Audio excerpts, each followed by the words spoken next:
When the world is up. So, going back to Owakudani, so their signature meal or delicacy is the black egg. So, nagbenta din sila dito ng ice cream. Nilalamig na nga, no? Pero nag-ice cream pa. Pero it's just too good. Meron din silang Hello Kitty variation. So, mahaba nga yung pila para dun sa black egg eh. So, I said, I'll skip it. Until next time, Mount Fuji. I can see myself staying dito sa Hakone for quite a while. Napakaganda dito. Grabe. Making our way naman dito sa last stop, which is yung Gotemba Premium Outlets.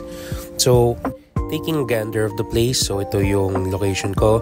The brands. Nakasalubong ko si Jed and Monique. Nice meeting you guys. Enjoy yung inyong shopping. Yung mga sportswear nandun sa may kabilang dulo. And ito yung mga nakita ko sa Nike outlet.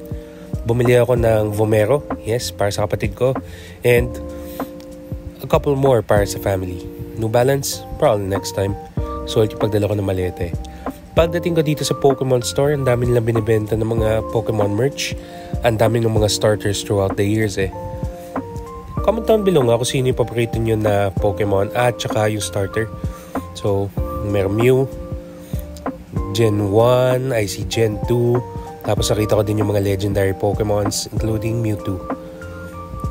Para din sa mga gusto ng mga literature and edible merch with a Master Ball.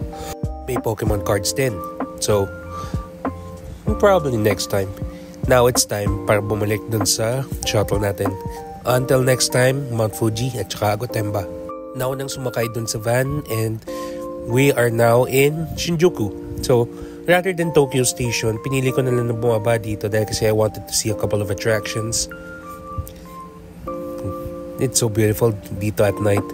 Para dun sa mga gusto magbudol, pwede magbudol, people watching, maglakad lang. And dito, it's so busy eh. Parang may levels din yung Shibuya. I'm making my way lang din. Checking out the bright buildings, the bright lights. Napadaan dito sa may Pepe. Dahil kasi meron tayong hinahanap. Naglalakad in the middle of the street when we found Godzilla or Gojira. Yes, isa siya sa mga famous attractions dito sa Shinjuku. And then, paglakad natin dito sa may crossing, I was looking for another one. So, sino nga ba? Ang cat. Yes. So, itong cat din ay sikat din dito sa Shinjuku and it is part of the Metropolitan Police Department, keeping us safe, no? Hopped on another train, went to Shibuya. Yes, told Hachi he's a good boy. And tumaan sa crossing or sa scramble. I could do this all day, every day. Pero, that's a spoiler. Had dinner lang dito sa Yoshinoya dahil kasi mura at saka sulit, napakaganda ng quality. Even yung egg dito, sobrang ganda. Pwede mo talaga siyang kainin ng raw. But before that, hot miso soup. I need that.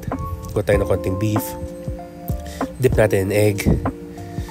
Tapos, lagay natin siya dito sa kanin. Isang kagat. Oh, that's what I needed. Sobrang panalo yun. I don't know eh.